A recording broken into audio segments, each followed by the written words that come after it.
moi, ce qui me plaît, c'est un peu l'école néerlandaise aussi, c'est défendre en avançant, toujours anticiper, être bien placé. Il rattrape un nombre d'erreurs de Bonucci qui est assez conséquent. Il a de l'agressivité qu'il faut pour ce type de championnat face à. On sait que l'Italie, c'est dur, hein, pour des jeunes défenseurs, hein.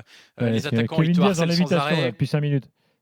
Ouais, non, mais enfin, moi je trouve que dans son approche tactique, en plus, il a un peu progressé. Je trouve que, évidemment, le choix de la Juve était pour ça, à ce moment-là de sa carrière, pour étoffer un peu sa panoplie de défenseurs, la renforcer, parce que c'était déjà un défenseur expérimenté qui avait joué quand même une demi-finale de Ligue des Champions. Mais voilà, tu passes à un autre monde, un autre niveau, avec un championnat beaucoup plus fort, beaucoup plus dense, beaucoup plus compliqué pour les défenseurs. Donc voilà, je voulais faire un point sur lui parce qu'on n'entend plus trop parler depuis qu'il a la Juve de manière générale, je trouve, alors que c'est aujourd'hui sans doute le meilleur ou l'un des meilleurs défenseurs à la fois en Italie mais aussi en Europe.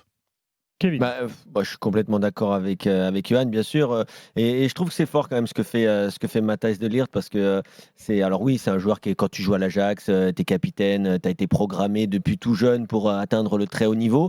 Mais quand même, il s'était mis en difficulté. Le choix le plus facile, c'était d'aller au Barça. Il avait le Barça, hein, qui était très très pressant sur lui.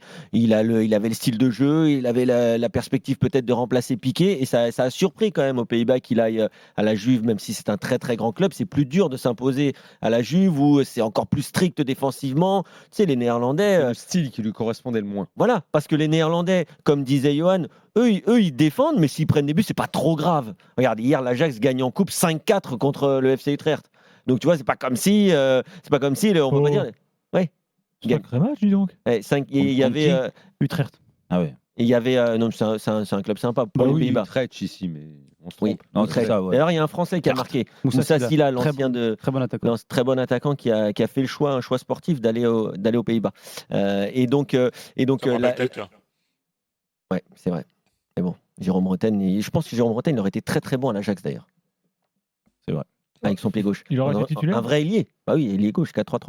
Non, mais juste pour finir sur Matthijs de Ligt. 3-4-3, piston gauche. Voilà, bravo. Paul. Il sait tout faire. Comment on entend ça? C'est pas possible. Mais Matthijs de Ligt, en tout cas. Jamais il défendait, Jérôme, t'es fou quoi? 3-4-3 avec Jérôme Bretagne sur le côté. Toi, franchement, cette semaine, t'es vraiment pas Vous voulez inspiré. faire Maxwell Cornet en fait. Tu l'as pas dans Maxwell Cornet. Franchement, je pense, vivement les vacances parce que t'es pas inspiré. Mais franchement, Vraiment, tu sors que des mieux que saucisses. Cornet à ce poste. Est-ce que toi, tu te sens, toi, tu te serais Mais il a senti déjà joué bien arrière sûr, gauche. mais bien Oui, sûr. il a moins au combat, donc oui, il aurait été moins Mais bien. je peux te dire que Oh, puis beaucoup lui, il remet d'éléments. une couche aussi. Arrière gauche, ça pas un profil d'arrière gauche. J'ai joué arrière gauche. J'ai été formé comme ça, arrière gauche. Je pense que tu aurais fait Qu'est-ce que vous très grosse racontez carrière à gauche.